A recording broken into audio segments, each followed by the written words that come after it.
All right, hi everyone. As promised, we're back with a mock interview for product management, a case type interview.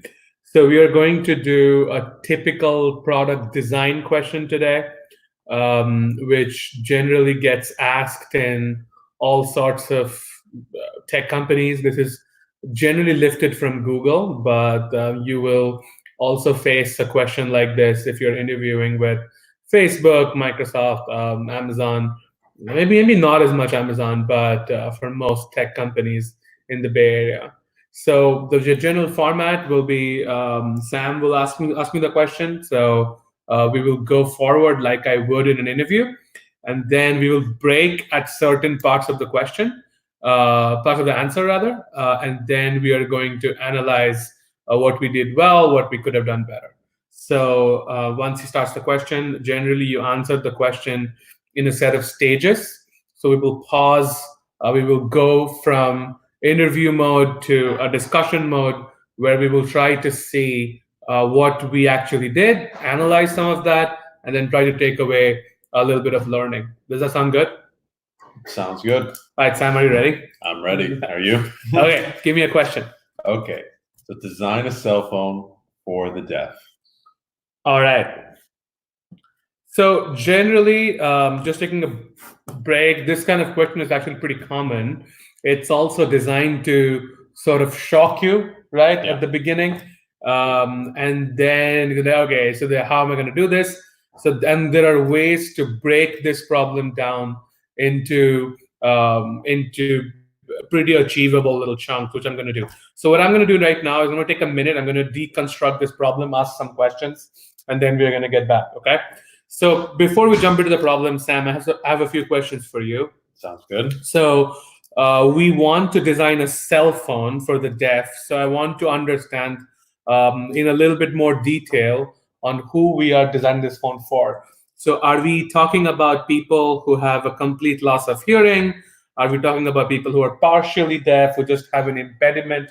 So what's the segment that we are looking at? So the entire potential customer base is anybody with any kind of visual or hearing impairment. Okay. Whether fully deaf or even slightly. Okay. And so that's the entire potential market. Okay, that makes sense. So I have another question for you. Why are we doing this? What's our main goal? And I think a couple of things that I can think of is defining our accessibility strategy and just broadening it. I think a lot of companies are doing it right now. So that could be one. I think another way to look at it is also to look for more potential features and expansion down the road. And this could be a model that builds the way for that. So do we have any specific strategy for this launch? Sure. I think the priority would be reaching these unmet customers. So driving up revenue.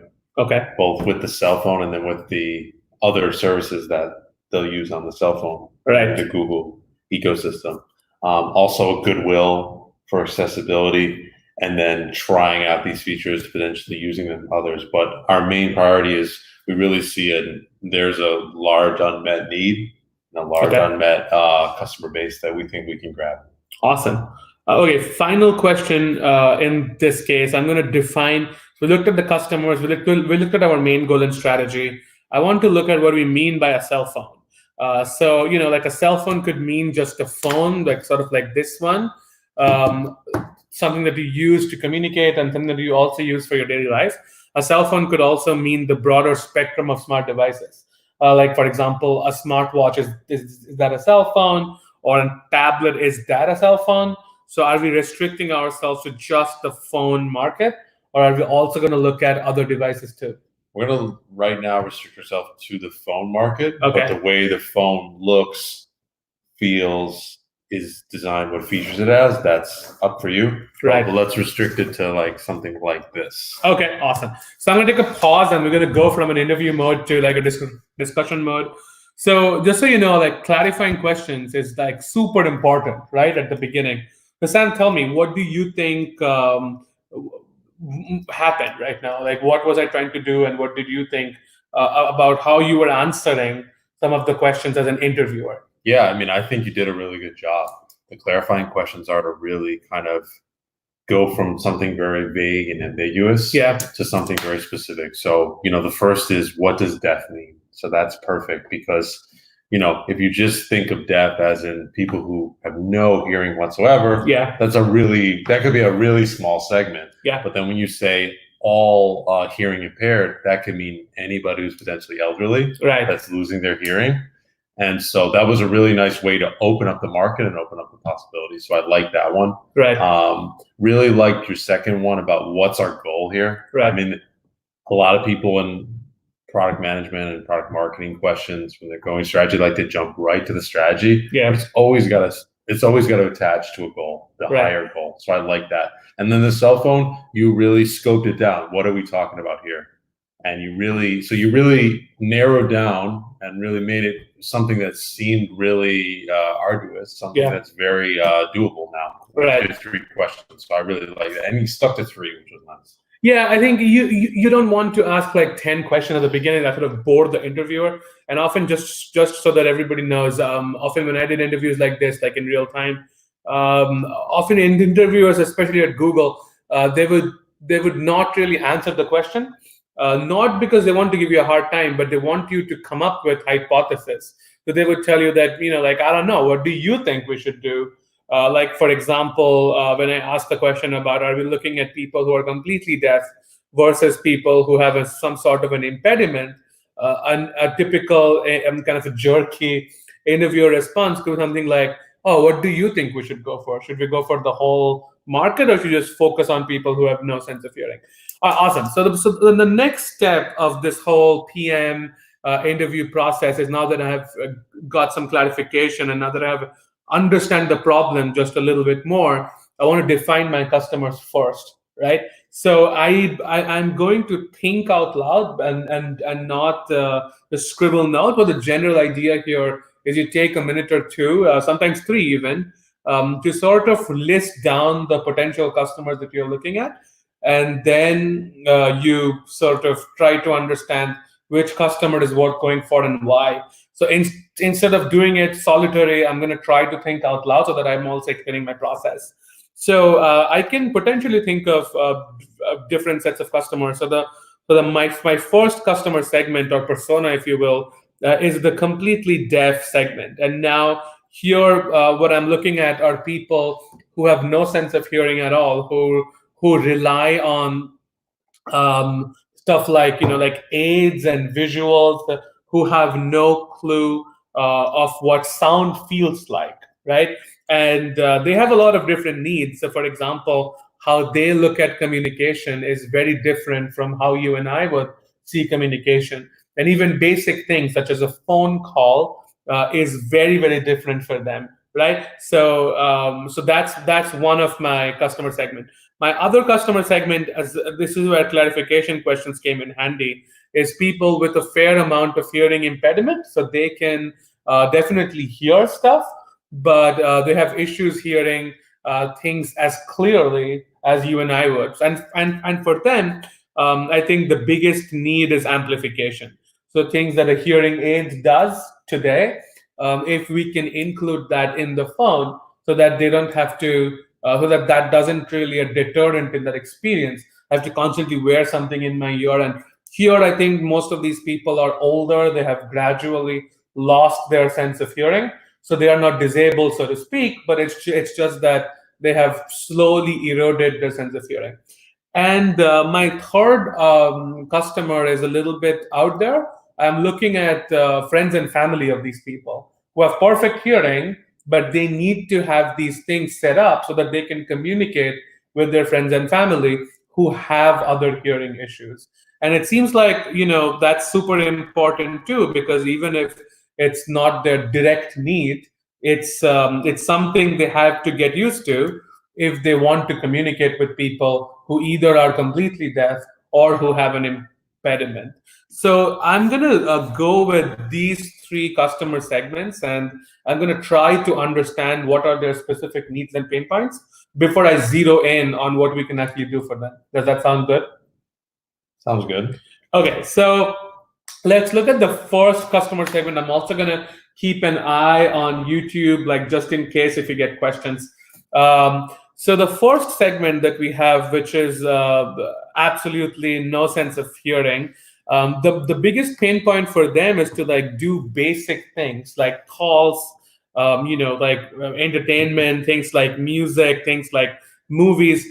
These basic things are not as easily accessible for them as it is for us. So that's, I think, the biggest pain point. So I would like to attempt to solve some of that.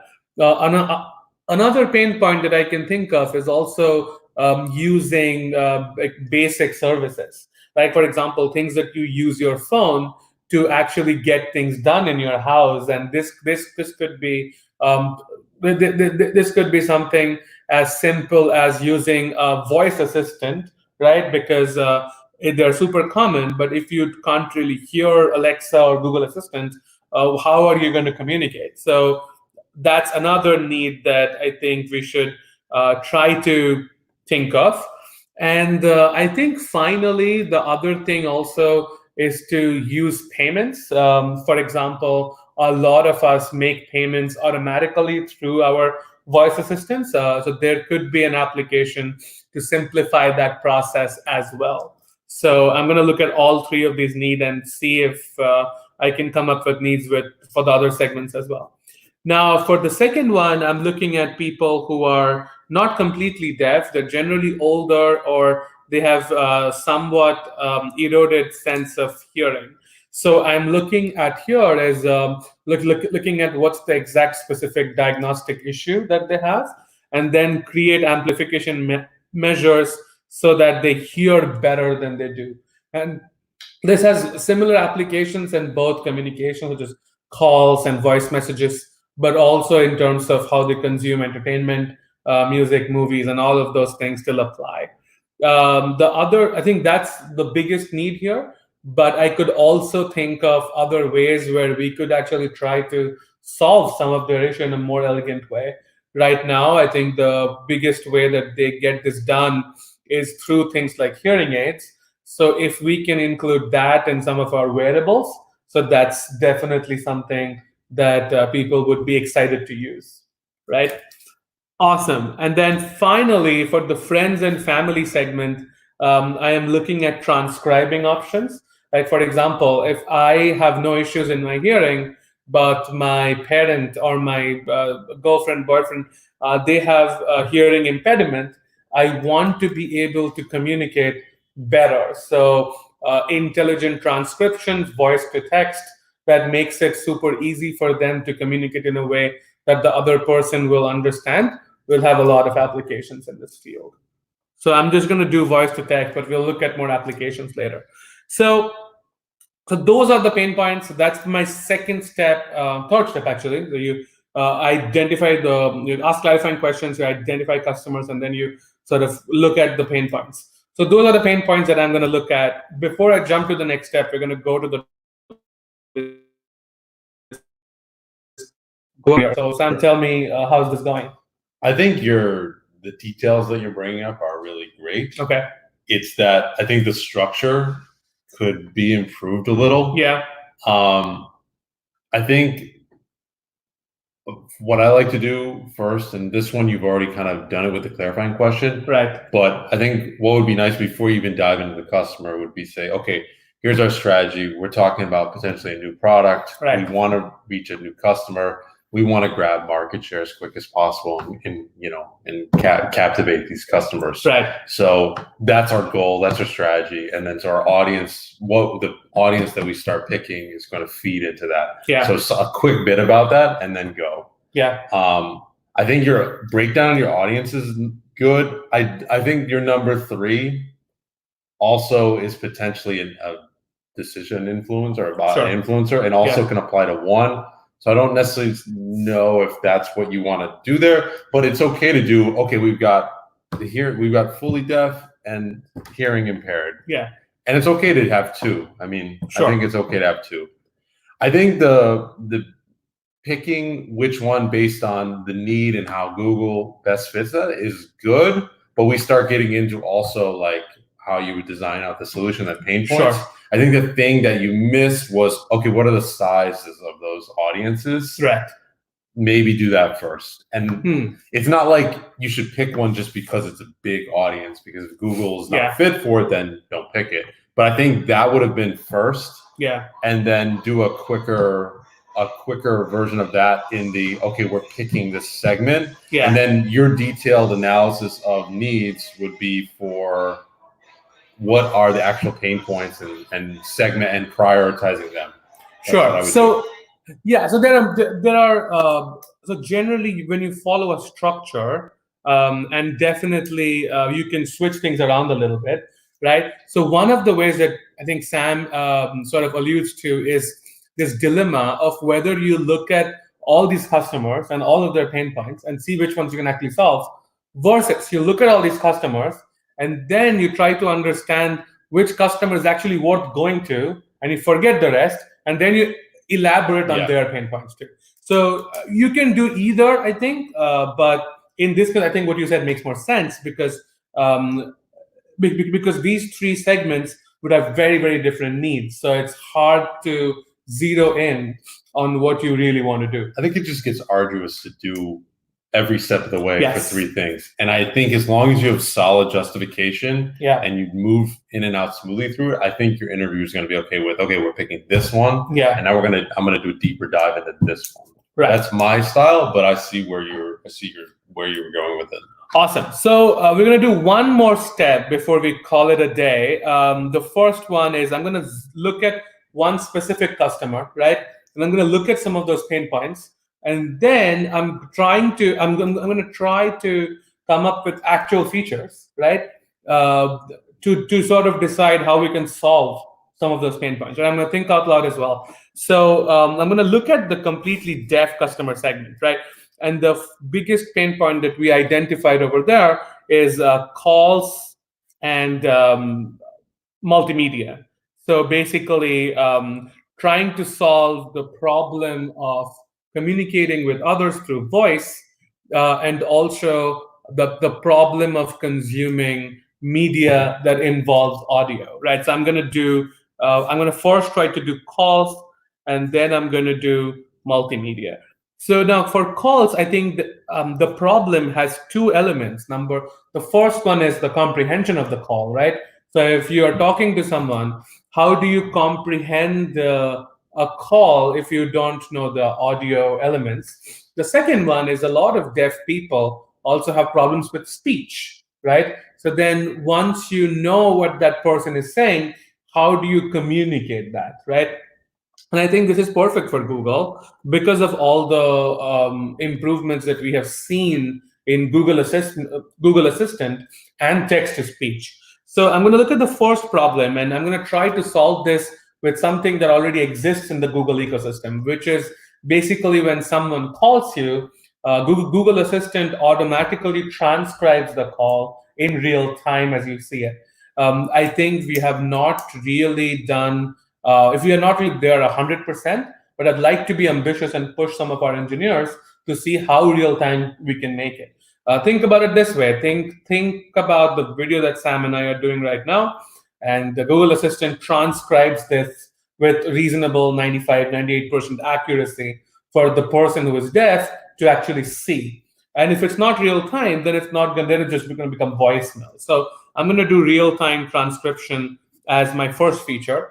But then I'm also going to close the loop by this person typing out his or her response, and then Google Assistant takes the backseat again to convert it into voice, so that the person who's actually calling, that person doesn't even have to know that this person on the other end is deaf, right? So that's what I'm going to zero in on. So both text to speech and speech to text, but in real time. And there could be lags in between these processes because this person actually has to type out a response.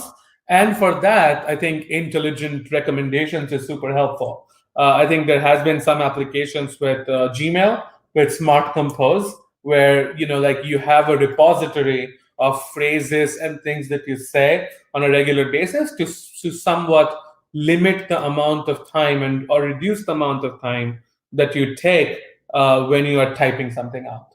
So that instead of having to say, how are you doing today, you just press a button and it does the same thing, right? And we could have a repository based on what this person communicates, and we could analyze some of those conversations to come up with the most suitable adaptive responses for specific people. So that's how I would try to improve the calls part of the equation. I wish I could go to multimedia, but I'm going to restrict it to this because there's another step that I want to show in the video. So I'm going to do multimedia later, but let's look at the calls element. Sam, I'm going to get it over to you. What do you think? I think the breakdown is nice, and I think that's the most important part, is identifying the problem. I think that I like the solutions you're bringing up, but a lot of them are, it seems like stuff that's still kind of being used. Yeah. And so I think it's a good avenue to say, okay, we can take tech that's already there and maybe sweeten it a bit. Yeah. I think the sweeten it a bit would be a one example that I can think of off the top of my head would be for the, voicing it out to their family and friends. You could potentially use the celebrity voices that they use for Google Maps sometimes to control. Like that could be a potential sweetener. Sure. But I do like that you narrowed in on it. You thought about what is existing in the market that can make it a quick fix. Yeah. And so I think that's always good. I think that's a great idea as well. And I also think just so that everybody knows, in an interview like this, you want to strike a balance between what's achievable, but also your imagination. And Google gives you a lot of points for this. They call it moonshots or 10x. I think Google calls it 10x. Yeah. Somebody else calls it moonshot. So 10x would practically mean that you're taking an idea and you're sort of scaling it up into something that nobody has thought of, or it's even okay if it's physically impossible. But then it sort of shows that you can look into the future and you sort of see where you have a vision for your own product. All right, so now that we have a few features that we want to play with, I want to look at how to implement some of that, right? And instead of going to a deep dive on the strategy, I'm just going to walk us through what I'm going to do. So we came up with 3 specific features. The first one was speech to text real time in a phone call. The second one was text to speech as a response, also real time. And third, creating default responses, sort of riding on the coattails of Gmail. And I think I like your idea a lot too, like using different voices, because I'm guessing for someone who is completely deaf, he or she most likely doesn't have a distinct voice of his or her own. So this is actually an amazing idea to use the voice of John Legend, for example. Yeah. And I think this will be an awesome application. And I could already see an ad. So now, once we go into features, into actual implementation, the kind of things that I like to do is keeping it super simple. So I would draw a 2x2 of effort versus impact. So I would look at high impact, high effort projects. I would look at low impact, high effort projects. Also low effort, high impact, and low effort, low impact. So low effort, low impact, I think is not worth doing. So I don't really care about that. Those are all like very petty stuff that the interview is not going to be about them. But I think the biggest quadrant that I would like to zone into is a low effort, high impact, which is sort of leveraging some of the tech that we already have, but also defining applications for our product so that they can create a lot of impact without us having to use a lot of engineering resources, right? So that's one of the way that I do it. The other way that I've also seen it done, and I've done it myself too, is to look at a few different metrics. So I would look at, okay, how many MAUs can we get? How much revenue can we target? What's going to be our acquisition numbers? And then compare different features based on these and pick the feature that gives us a better set of metrics that we can hit. So what are your thoughts on that? Like, how do you go about implementation strategies? I would start by simple and broad, and then if they want you to go more specific into the actual metrics, you can do that. I would start by the 2x2 that you did. Yeah. Impact effort. Nice way to get into it. They may want to drill down and see if you really understand the nuts and bolts of that. Yeah. That's perfect. That's what you want. I would start with the 2x2. It's easier. Yeah. It's easier to get revved up, and it's easier to talk about. And also that 2x2 can be applied to when you're picking your market, or you're picking which customer, or you're picking which pain point. Yeah. It can really be applied across the different kind of levels you're going down this. So it's a nice one. And impact and effort are two ones that you can boil almost everything down to. Sure. So, and the last step for a question like this would be something like a summary, like what you talked about, and that's generally easy. But you also want to show excitement. You shouldn't really go for it with like, okay, let me just get this over with, which is what I'm feeling right now. But you also want to show the steps that you took, and it's also an opportunity to bring up something that you may have missed. Right, so maybe a customer that you missed, and it just came to you while you were interviewing. So that definitely is something that you can bring up during the summary. So that was our mock exercise. We're getting some questions, so I'm going to try to take a few questions before we close. Somebody's saying you guys touch the table and the camera on the laptop moves and bounces. It's a bit hard to watch, but I like to listen. Sorry about that. We have limited infrastructure, but we are definitely going to get a webcam and make this a little bit more higher production. Is having a pre-MBA software background a necessity to go into tech PM? I would say sometimes, yeah. Right. For example, there would be some tech companies who would only interview engineers or who have worked in tech previously for PM positions after their MBA. It's totally hackable though, so a lot of people get into tech on the business side, and then they have the opportunity to jump ship. I know plenty of people who have done that. What are your take on it, Sam? Yeah, agreed. I don't think necessarily software engineering. You can do mechanical engineering. Engineering seems to be, you still get the interviews. So I think if you don't have any engineering background, it's a little tougher. You're just going to have to really network, and identify those companies or roles. Maybe start with a business strategy role, business PM strategy role. Yeah. But there are, like I know Zillow is one example of take people for that, as long as you show interest in network. So another question, how would you go about sizing the market? So I was thinking of doing this. So sizing the market is something that you do in both consulting and tech interviews. So it's a sort of a special set of skill. I'm going to do another video if that's of any interest. But you basically size the market using logic. And there are two specific approaches. One is called the top-down approach, and one is called the bottoms-up approach. And both of them have their merits. For some of these questions, you want to use top-down, and for some, you want to use bottom-up. Stick around on YouTube, make a comment if you want to see a market sizing question, but they're very common in many tech interviews.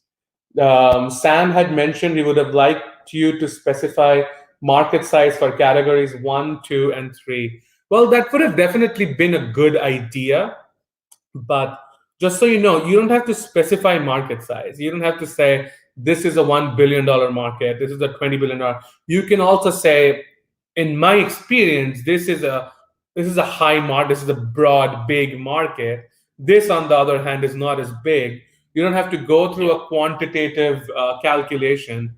But if they want you to, they will tell you, like, okay, that makes sense. Can you estimate the market for phones for the deaf? And then you go through this exercise of they are testing your analytical skills here, and it's totally hackable and very easily done. Okay, so that's about it. We are definitely going to do more mock interviews. If you like this one, hit the like button and subscribe, because we're doing videos every day. Next week, one of the videos that we have on the cards is a behavioral set of interviews. So we did a case today, and the other set of interviews is behavioral. So we're going to do that too. So stay tuned for that. And we're also going to do a few other MBA videos as well. So stay tuned for that as well. Thank you so much for joining. I'll see you guys next week. Thanks, everybody.